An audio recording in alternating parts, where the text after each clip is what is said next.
Ribcage smash breathing drill. For this breathing drill, you're going to want to use 2 yoga blocks, or you can use a foam roller and a pillow. We're going to be using one of these for underneath our head and one of these for underneath our rib cage. So know that if the yoga blocks feel a little bit too aggressive, you can use a softer foam roller, you can use a rolled up blanket, a rolled up towel. It does not have to be yoga blocks, but I do want you to have something you can put your head on and something that you can put up against your rib cage. We're going to start by laying out whatever we're using on the ground like so.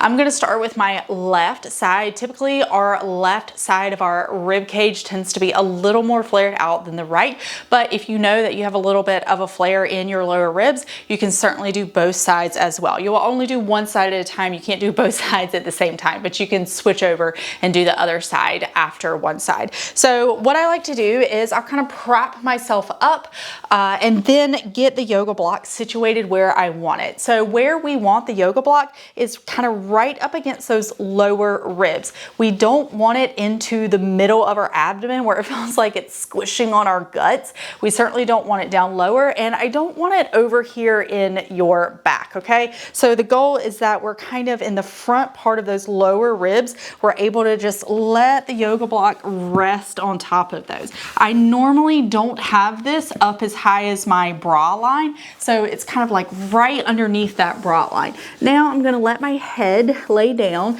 and here's where you can prop it up a little bit more if you need to, lay it down. I just don't want you trying to hold your head up. That's gonna be really uncomfortable. Now from here, you may need to adjust where you are on the yoga block a little bit more. I want you to make sure that when you're in this position that you're not automatically like, ow, this hurts, I can't do it. If you feel that, go ahead and go get a blanket, a towel, something that's a little bit softer, okay?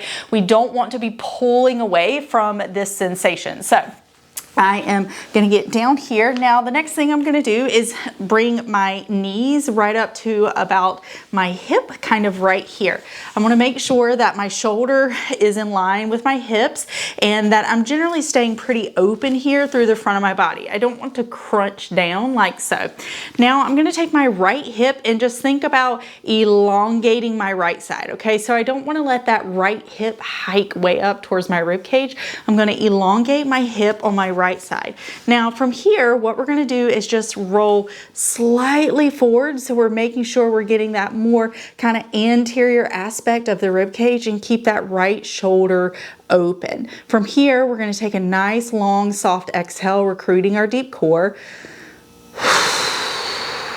and just feel yourself kind of melt into the yoga block. Deep core up. Now I want you to hold some of that tension you created, and you're going to take an inhale.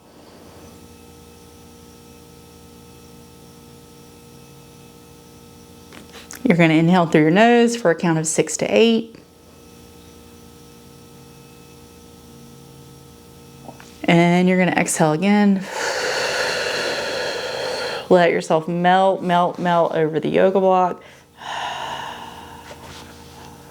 You may feel like on that exhale, you're able to let that rib cage settle just a little bit more. Now we're going to take 3 to 5 more really good inhales here. And we're focusing on that inhale. We want to be able to feel other parts of our rib cage open up. So we're using the yoga block, so this left side is really not able to open up quite as much, which means we can get a little bit more stretching from the inside or opening in the left posterior aspect of the rib cage. We also may feel a little more lengthening, stretching from the inside along the right side, especially in the back, remembering to keep that right hip nice and long. So let's go ahead and take another inhale together.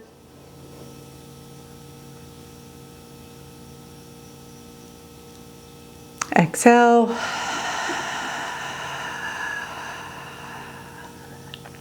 And then do it 3 to 5 more times at your own pace. Overall, the goal of this breathing drill is really to create the ability of the rib cage to internally rotate.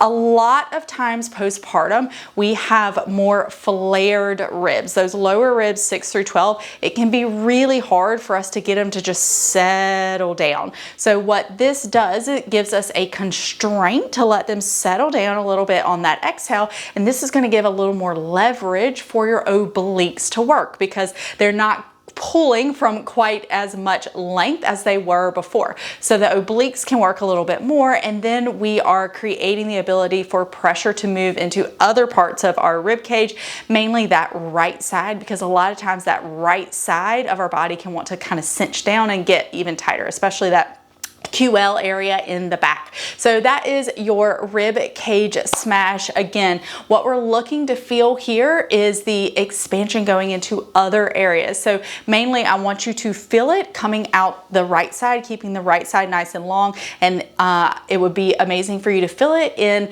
the right side of your lower back. All right, that's it for now. I'll see you in the next video.